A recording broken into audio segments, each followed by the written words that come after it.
It's Friday, Feedback Friday, the feedbackiest day of the week. Ha! Vocal jazz hands. And I thought this Feedback Friday, I'd show you some gameplay from Watch Dogs 2 because you guys like gameplay. And we're going to start with one of my favorite cars in the game.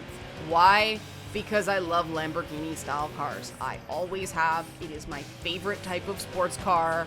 I know that's cheesy, but I love the sound they make. I love the way they look. I love that they go fast. I love everything about them. And I drive terribly when I drive this car in game because it's not about driving well. It's about driving fast. Okay, enough about me enjoying this car. I'll show you guys some Watch Dogs gameplay. And this, I want you to see this because I don't think this is the type of game that you're going to very much enjoy if you're playing it as a straight up shooter. It's not designed for that. The main character, Marcus, is a big dude and he doesn't control well in tight spaces. The stick to cover goes wonky. And this isn't the sort of game that really lends itself to constant one-on-one gunfights.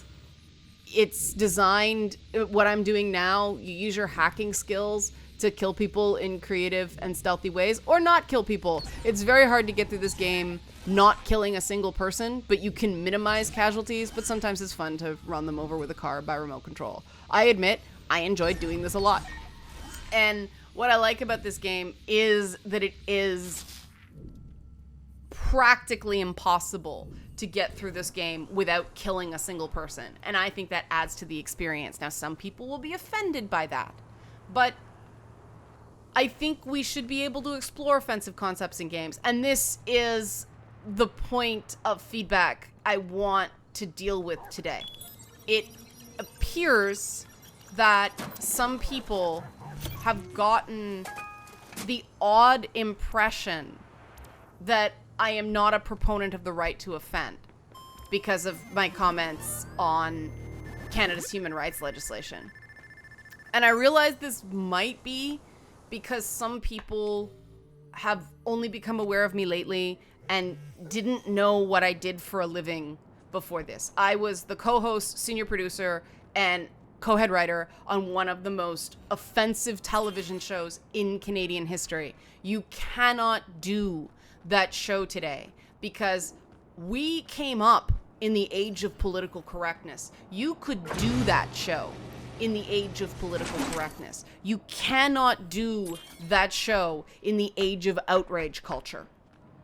And the right to offend and human rights are not in conflict in my mind. And I'm going to explain why. And I think a game like Watch Dogs 2 shows this beautifully, which is why I decided to tie it in. Also, it's a kick-ass fun game, and there's a few mission glitches, and like I said, that movement is an issue. You'll see it in a few places where I bobble stuff, but it's super fun because it's like Grand Theft Auto or Saints Row with a heavy puzzle element. And I'm like, sweet! But it also deals with some of the most pressing issues of our time and pressing issues that really aren't being discussed because we're getting bogged down in these identity politics wars. It's everything nowadays is about class, and everything nowadays is about socioeconomic or what I call econocultural issues that poor and lower middle class people have a very different experience. And yes, that was a whole bunch of marijuana. Thank you for asking. But poor and low, lower working class people have a very different experience in this world than upper middle class and the 1% do. And this cuts across race, this cuts across gender, this cuts across everything else. If you have money, your ability to navigate the world is far easier than if you don't. Period. Simple. We can agree on this. And this is why the right to offend, the right to make games like this that deal with sort of the Black Lives Matter thing, that deal with transgender issues, that deal with hacker culture in a way that I really enjoy. I really like the way they didn't shy away from the darker parts of hacker culture, but they added this joy to it that the first game really lacked. The friendship and camaraderie of this group of people that society has declared bad people is very poignant. And this is what I find so interesting about this. It's very hard to get through the game without killing somebody. Guys, I'm clear. You know, even if you accidentally wipe somebody out while you're navigating a scissor lift, you kill someone. And it's because it's a story of marginalization. And some people, even the people that claim to advocate for the marginalized, want to turn away from that. But the reality of marginalization is when you are truly marginalized, your choices become limited. And it becomes a question of not what's the right thing to do. It becomes what's the least bad thing I can do?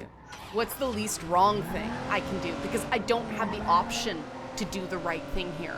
Now, you've got a lot of these San Francisco types and these millionaires and billionaires who think they can speak for us. They think they understand us. A trust fund kid thinks they have the Rosetta Stone of human rights, and it's just not going to come from those places. They don't have to deal with the problems that these human rights laws were designed to do. And the big problem with the way human rights stuff is structured, especially in Canada, is you need a lot of money to bring a case, and you need a lot of money to defend yourself against something like that. It's still not dealing with class. And that is a big complaint I have with the way that human rights cases are arbitrated in this country. Now, that is far different than saying our human rights laws are totalitarian. And I'm going to pause here to introduce you to a character named Miranda. She's a African-American trans woman. Here she is. And a lot of people would go, oh, political correctness score, 1,000. But the fact that she is black is relevant, and the fact that she is trans is relevant. And I love this because they took one character and made her significant to the plot. She had her surgeries outed by the equivalent of the Church of Scientology in this game, and it's a major plot point. So they didn't put a trans character in because they were trying to score political correctness points, and they certainly didn't talk about it in the marketing. But they used it as something relevant to the story. And now the fact that she's black and in politics, it's relevant as well. And I think this is a wonderful example of how you can use characters that could be just, you know, bowing to the political correctness police in a way that absolutely makes sense.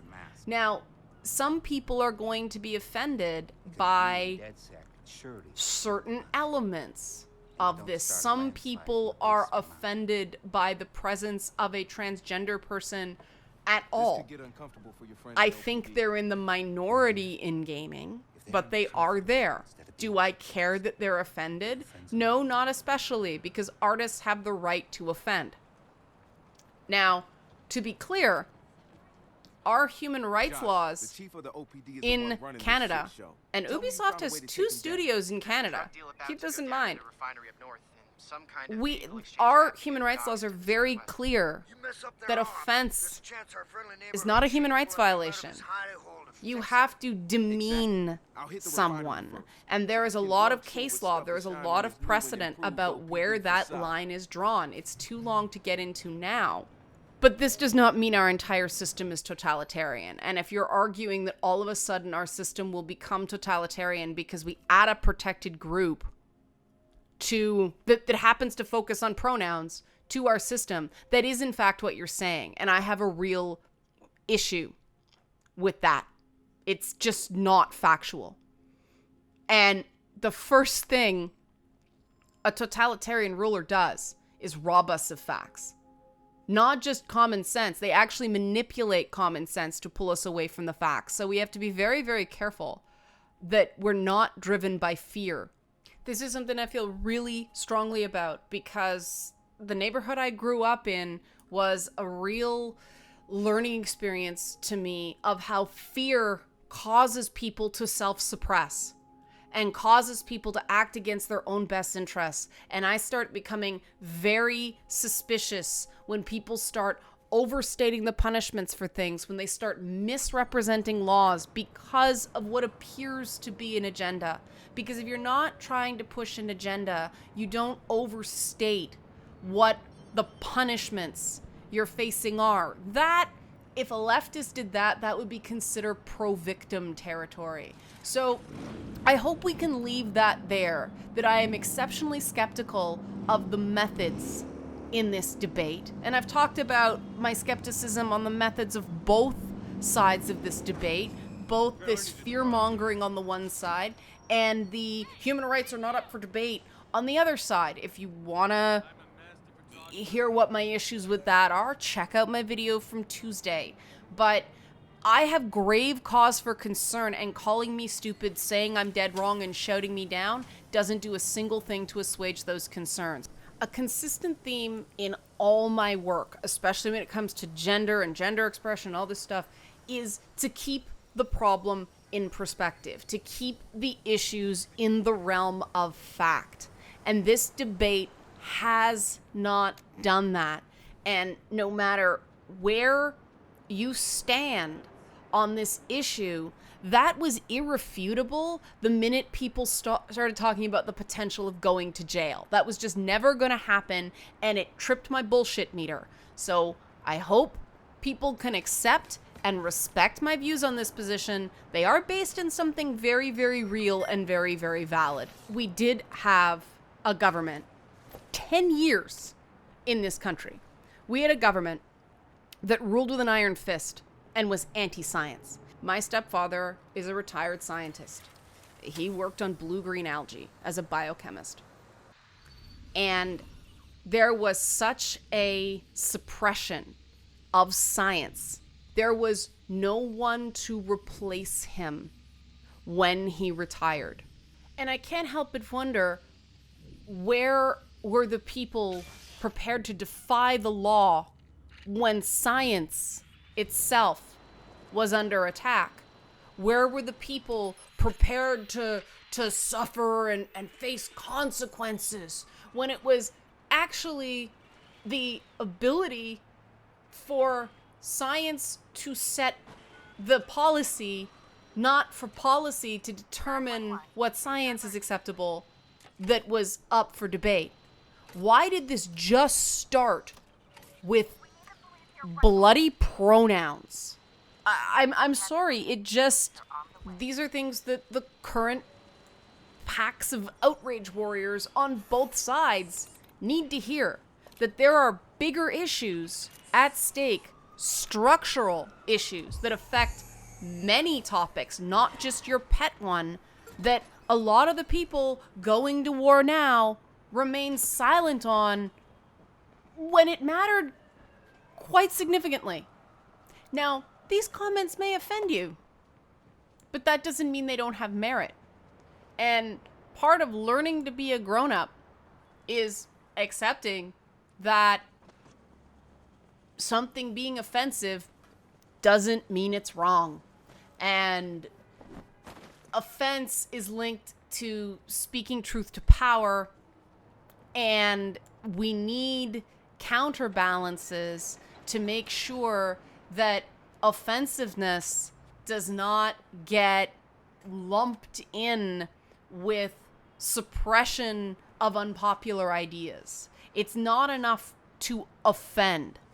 You actually have to show harm. Do I sound like a broken record? Does this sound very much like things I brought up in Gamer's Guide to Feminism and other videos? Well, guess what? This is the point of consistency that keeps getting violated over and over and over and over and over again in these arguments about these identity politics based issues. Where's the harm? Show me the harm and have it verifiable before you start the emotional entreaties and the fear mongering and all this other nonsense that doesn't do anything except scare people. And this goes for everybody. This is what I want. This is what I'm asking for. And if you think that's stupid, find another channel to watch. Now, I am going to be a little bit offensive myself now. You may notice that Marcus here is wearing a sea lion shirt. I did that deliberately. I thought it was funny. And people who know why are probably chuckling right now. But something happened in this game. Two things happened in this game I want to point out. And they're going to offend some people because of various personal politics and because these are kind of sensitive subjects. But first of all, I deliberately put him in a crappy t-shirt and board shorts for a reason. And let me just do a quick cut and I'll show you what the reason is. This plotline is sort of the person of interest riff in the game. He gets something from a payphone and then he has to infiltrate the FBI. Now, you may recall some discussion regarding women in gaming about women dressed appropriately. So, submitted for your consideration, here's a black dude wearing a gang color bandana, a sea lion shirt, and shorts walking into the FBI. And he is going to waltz right past the front door, and nobody thinks he shouldn't be here. No one questions the appropriateness of dress when it's male characters in a scenario. And so it is sexist analysis to complain about appropriate dress for women when this is, not the first time that men have been climbing mountains in leather skirts. I'm looking at you, Kratos. Or, navigating the mountains of Nepal without gloves. I'm looking at you, Nathan Drake. And so this idea of appropriateness needs to be really taken with a grain of salt. Let's face it, what that's code for is she ain't dressed like a slut. It has nothing to do with the appropriateness of the attire. Look, he's running around the FBI lobby in a mask and a gang bandana. The FBI would probably look askance at a black dude walking in wearing a blue bandana under his ball cap. But this is perfectly acceptable to the gender police in gaming. All right, next thing that's probably going to piss off a lot of people. So you can see I swapped out Marcus's gear because he looked like an idiot. Here comes Wrench. He's got that cyborg mask. Now, I'm going to introduce you to a character named Sitara. Pay very close attention to the color scheme of this female hacker character. Here she is, purple and green. Purple and green, folks. She's wearing Vivian James colors. And this could be completely accidental, but it just tickles me that this went all the way through Ubisoft's fraught with peril creative approval process, and people either missed it or were okay with it. I love it. I love this, because if a studio actually wants to stay out of the culture war in gaming, then it should stay out. And my guess is that this has nothing to do with that whole controversy. Purple and green tend to be associated with this sort of, the Joker, Lex Luthor. They tend to be the villains of society, and so they use that color palette to make a point. But I just love that they didn't shy away from it because of, you got it, political correctness or running afoul of the outraged police. Now, they hid her from marketing, and I was really confused as to why they'd hide a female character of color from, because I thought they would pick up some points regarding that. Now I know. Because if they had presented that character design in isolation, just a picture, people would have lost their monkey shit. And that's part of the reason I love it. They made the game they wanted to make. They were just really careful with marketing. And here's the main villain of the game. A guy with an ironic beard and a man bun. And he's doing Mountain Monday breathing. I love this. I love this game. Please check it out. Feedback Friday question for you. I have to be away next week for my sister's wedding. How do you want me to handle content? I can pre-record Monday, but should I bank content or should I just skip the week? Or should I bank some of it and not do Wednesday? What do you guys think? What do you want? I'm interested because sometimes I bank content. Sometimes when I was down at E3, I just uploaded from my phone. That's an option as well. So 3 options, gonna be clear. 1, just take a down week. Pre-record Monday, do Monday, that's it. 2, pre-record the whole week. Or 3, do quick videos from my phone from down where the destination wedding is. Let me know what you think. Looking forward to your feedback and have a great weekend.